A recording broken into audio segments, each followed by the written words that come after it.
as usual, trying to set this up so, oh goodness me, so it doesn't keep, you don't want to see my concrete floor there. There we go. I might leave it at that for now, because if I keep fluffing, we'll be here all day, won't we? How are you today? Have you slept? Have you eaten? Are you well? I have a girlfriend who starts all of her morning vlogs with that greeting, and I really like it. Hi AJ. So I might, what's the word?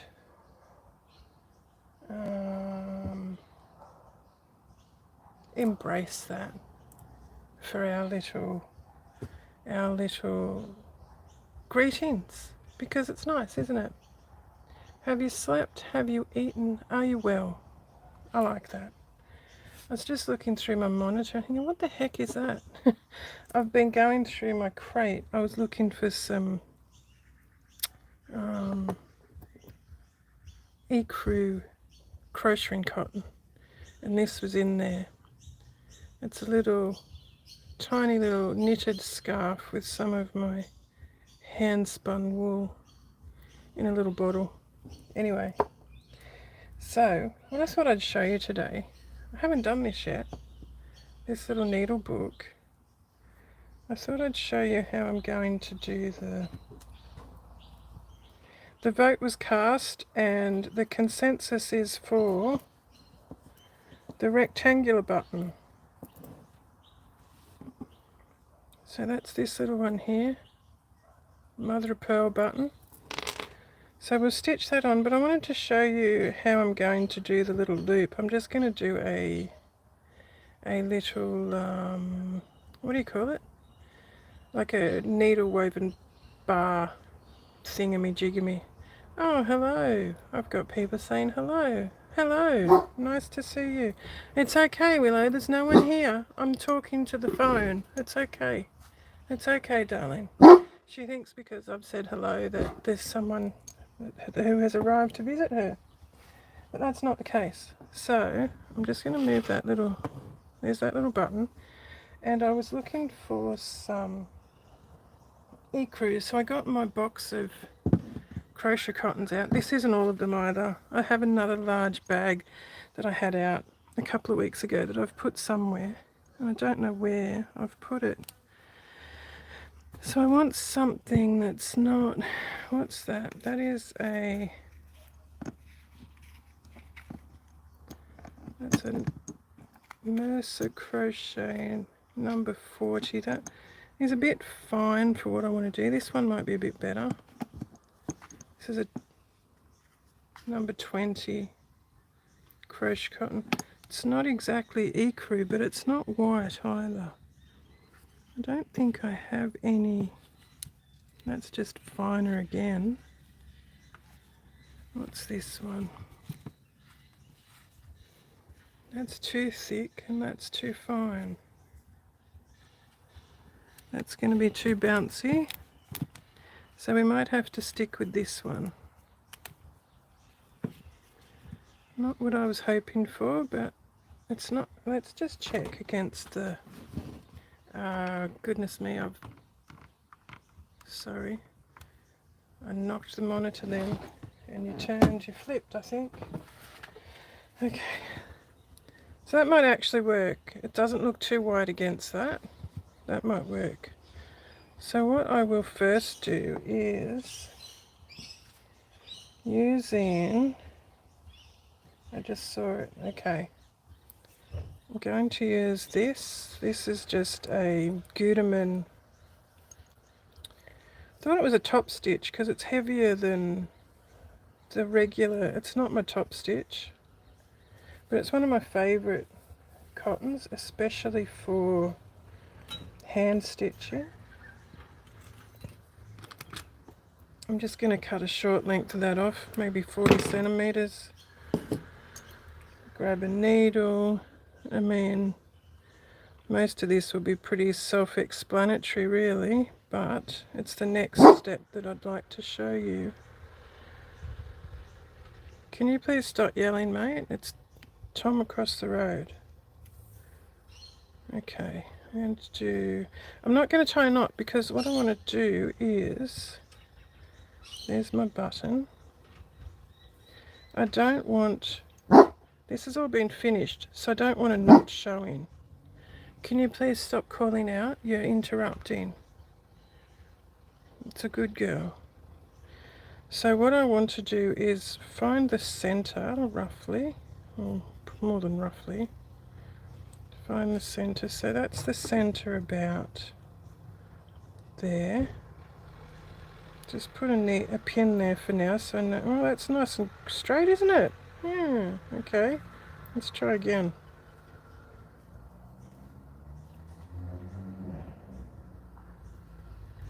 Okay. There's the center, and that bugs the life out of me because it's not in the center of that handle on that basket. I know most people won't be bothered by it, of course. All the traffic comes.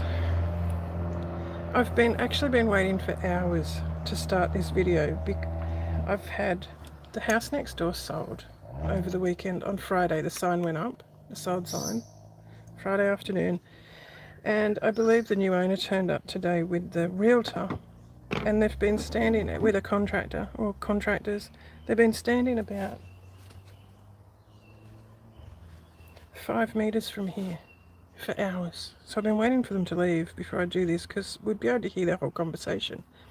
So what I'm going to do here, I'm going to bring my needle in, doesn't matter which side, the front or the back. I'm going to bring it in here, and I'm just working it in between that edge, that binding. It's not both binding, I didn't have enough fabric, it's just binding. So I'm just working my needle through there, and I'm going to come up right beside that pin that I placed that's in the middle there. And now that tail has just hidden, it's just been hidden in that piece of fabric. Now I'm just going to do a little, just picking up 3 or 4 strands of that cotton there, and we don't want to tangle it on that pin. So I'm just doing 1,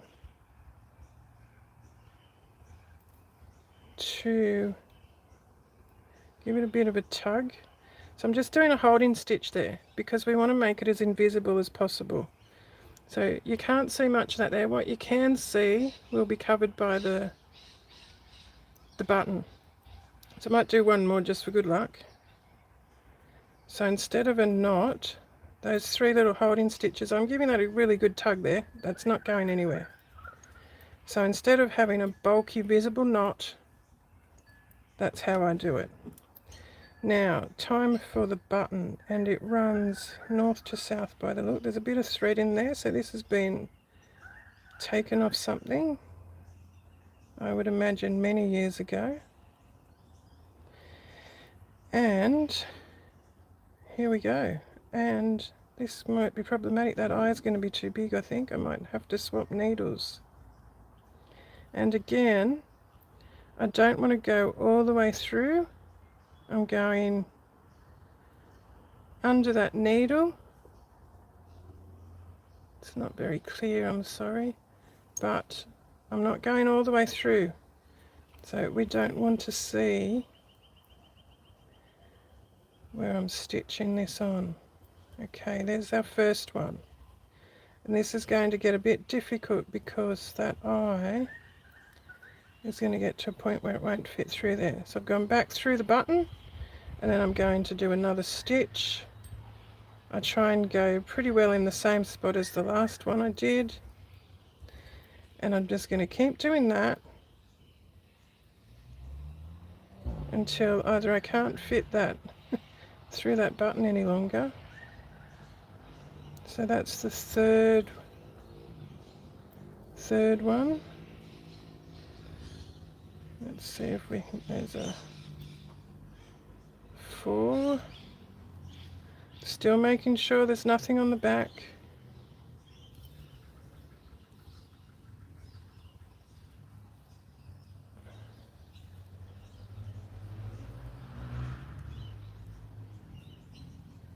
5. Now, there's no magic number here. I just want it to be firm, and I want to make sure that button will stay there as long as I possibly can without it falling off after repeated use.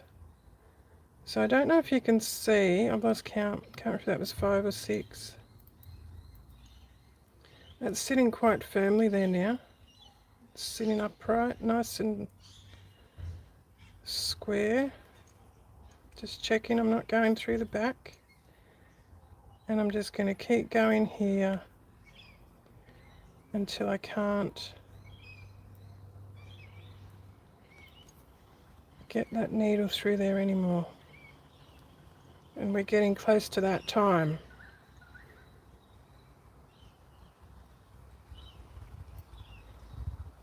And again, there's no magic number. You will not have to do this with every button you stitch on.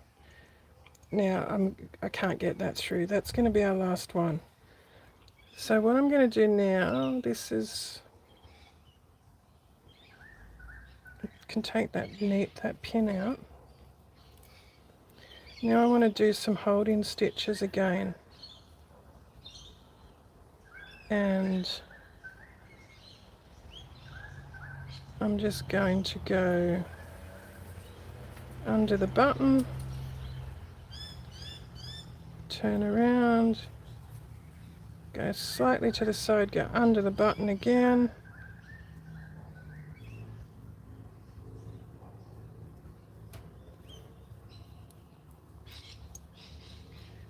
go slightly to the side of where it came out, and do that, I don't know,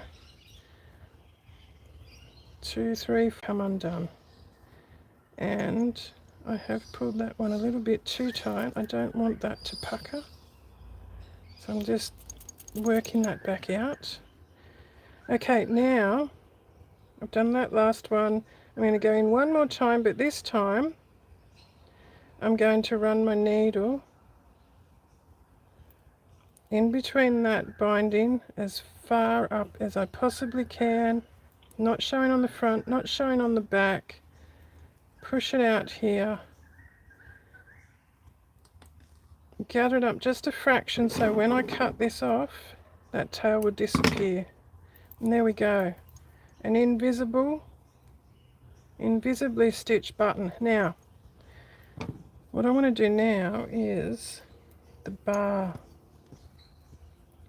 to hold it on. I'll put that needle back in there. I want some of this. I need a bit more of this one than the last one, but it's a bit of a trick to this, isn't it? You know, if you're new to stitching, you don't want to pull a great big long bit. I've probably pulled 3 times more than I really should.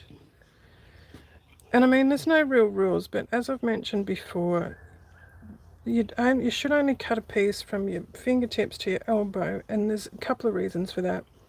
One is to reduce your thread knotting. Another reason is the thread will fatigue. The more you pull it through the fabric, it will fatigue, and it frays, and it wears, and it gets worn out, and that's when it breaks. That's when you get more knots. That's when you start to have issues.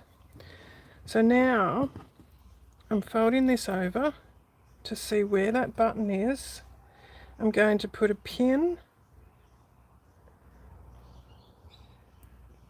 where the button is. So I'm actually put the pin in line with that side and that side of the button, so I know where to put this. Now again, I'm going to come in between the fabric here, and I'm coming up just on the inside of that pin. I'm making sure I'm going in between the front and the back of that fabric. We don't want the thread to be seen. I'm pulling this gently so the tail of that cotton is just invisible. We don't want to pull it all the way through. We just want to make that tail disappear. Now once again I'm going to do a couple of little holding stitches. This time I've used my number 20 crochet cotton, and very gently pulling that to do a couple of little holding stitches. We don't want to pull that tail through. There's one, there's two, and I'm only just picking up a couple of strands of fabric when I do that, just to make a little holding stitch slash knot there. Now what I'm going to do is go over to this side, right where that other side of that pin is, and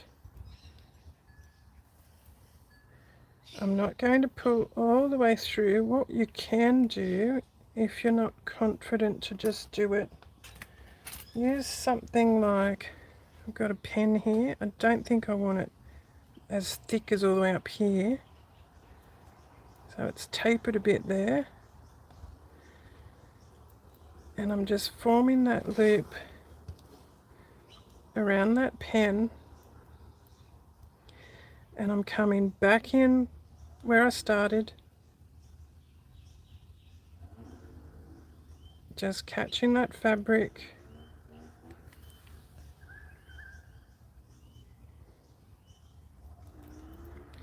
now you'll notice there's a bit of a loop there. That was the first loop over, has come loose. Just tighten that up a little bit, make sure they're both even. Going over again, and I'm coming back in where that second entry was.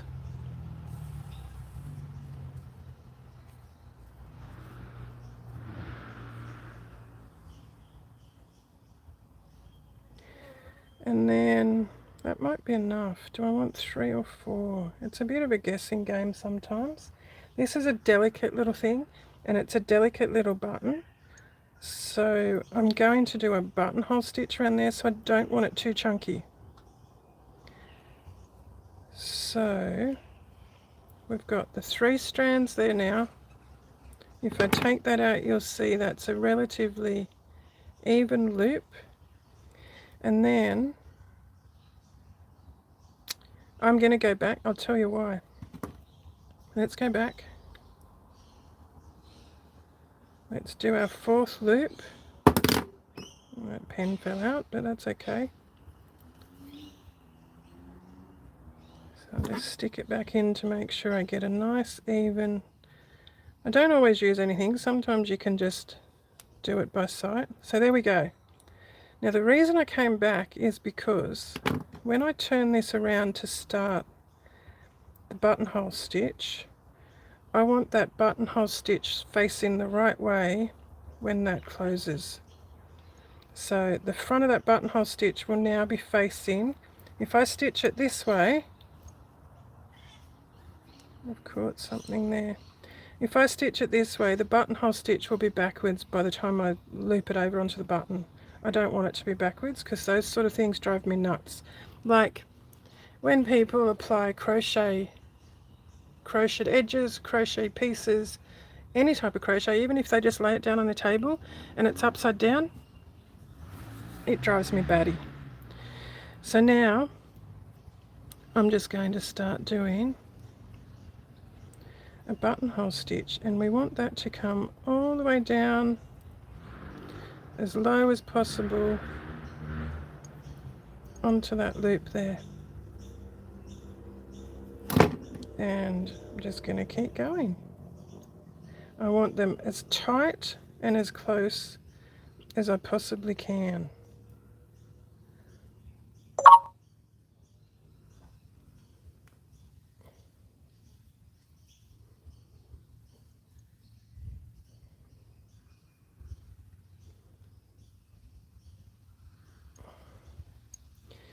So what I'm doing as I do this, I'm holding this loop so I can pull that nice and firmly up next to the last stitch.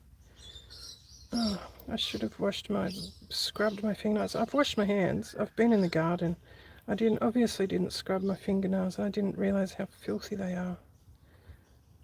That's a bit gross.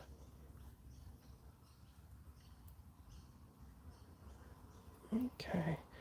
Also trying to make sure that each one of those stitches lines up neatly beside the last. You don't want messy, uneven, irregular stitches. It's not exactly easy, especially when you're trying to get them nice and firm and close together.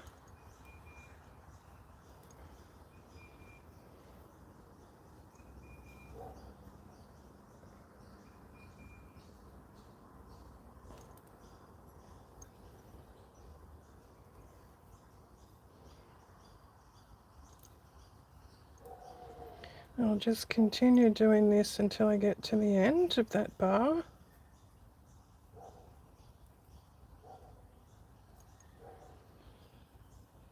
Apart from waiting for the people out the front to leave most of today, I had a very slow start this morning. I had hydrotherapy again yesterday, and even though the doctor and the physiotherapist told me that it would wipe me out, I didn't think it would be that bad. I mean, I'm out in the garden, I'm digging, I'm doing a lot of manual labour regularly, I'm lifting 40, 50, 60 kilos at a time, I'm using a mattock, I'm carting around wheelbarrows, I'm mowing the lawn, you know, I'm building things and doing things regularly.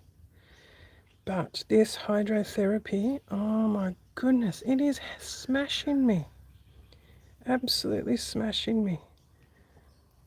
I'm eating more than I think I've eaten in the last 20 years. I'm exhausted. I'm going to bed. I'm in bed by 5, 6, 7 o'clock. That's not normal for me. I'm usually up till 2, 3 o'clock. Have been for years.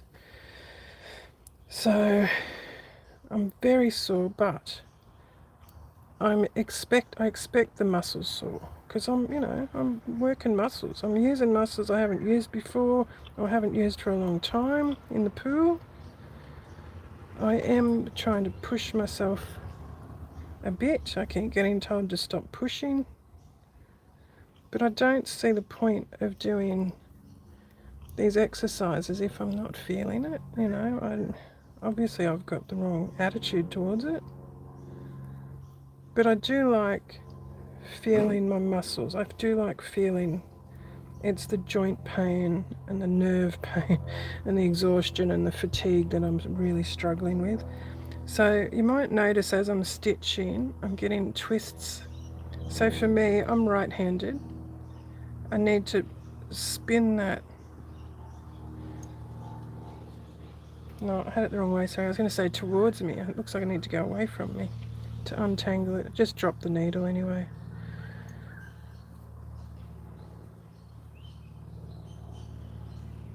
Keep doing this buttonhole around this. I could probably take that pin out now too, which would potentially make things a bit easy. Excuse me, I've got hiccups.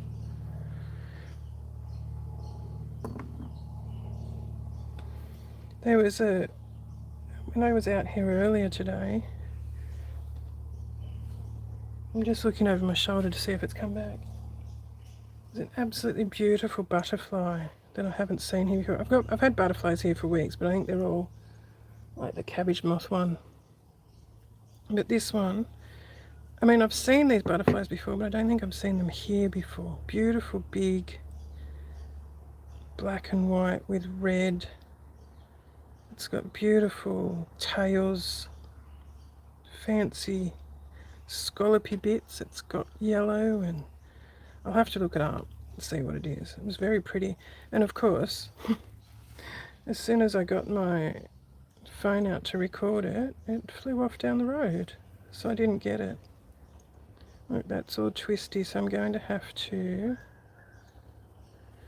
untwist that again. I just dropped that down beside me to untwist the thread, that's all. We're getting close now. So because this is a brushed cotton, this thread, it's not a satin or a rayon or anything, or a silk. It's quite firm. It's come up quite firmly as I've tightened that. So I'm happy with that. That's what we wanted.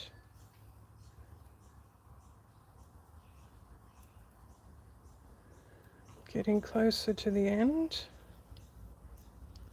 I'm going to squeeze in as many as I can here.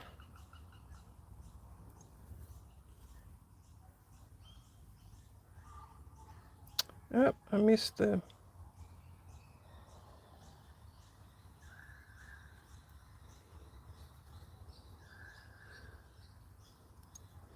Okay, can I fit another one in? Yes, I probably can. Gone a bit far on that. See that stitch there? I wasn't paying attention to that, was I? Okay, that might do. What I've found, if you don't make it as tight as possible, after some use it loosens up and it'll come undone. It sort of just starts to come unravelled. So try and make that as tight as you possibly can. I don't think I can possibly get another one in there. So now we're just going to come back with more anchor stitch. So I'm trying to get that back in where I've already stitched, so we can't see the anchor stitches. So I'm just trying to go over the same spot where we originally came in.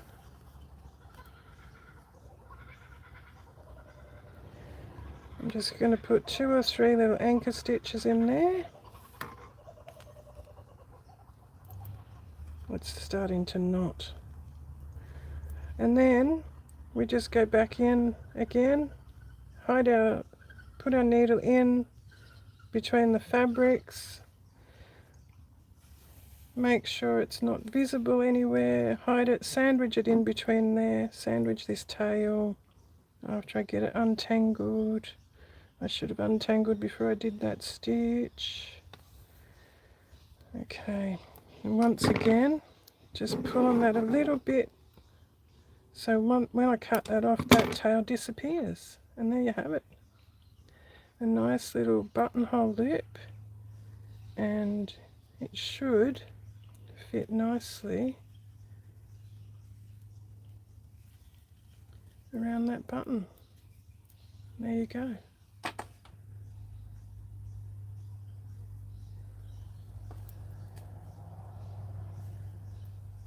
All nicely stitched in and finished off.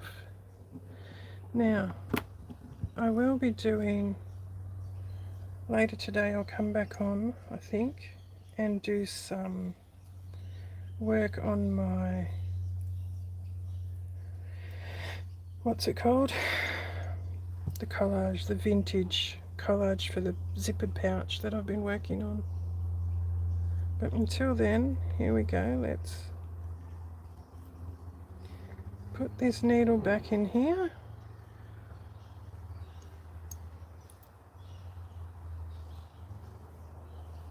And don't forget, we've got a little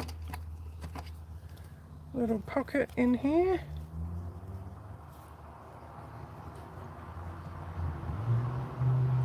And here comes that bloody noisy